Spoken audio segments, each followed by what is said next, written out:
voin hi chapchar kut ania chapchar nei velo le shvelo ho ten ropui takin an lom le luyanga akut nei tu le lom om tak zok chapchar nei ho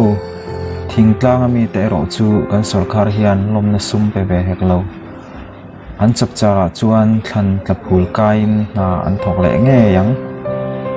mir thei chan ai ei sakse mia lo te khan zak mia lawin thang chua diar an khim lenga thang chua om zia le a hlut na shalo te khan thang chua kor ha in an vui le luyang achang hi chuan enge kanom zia kati thin kut man mom ve ko le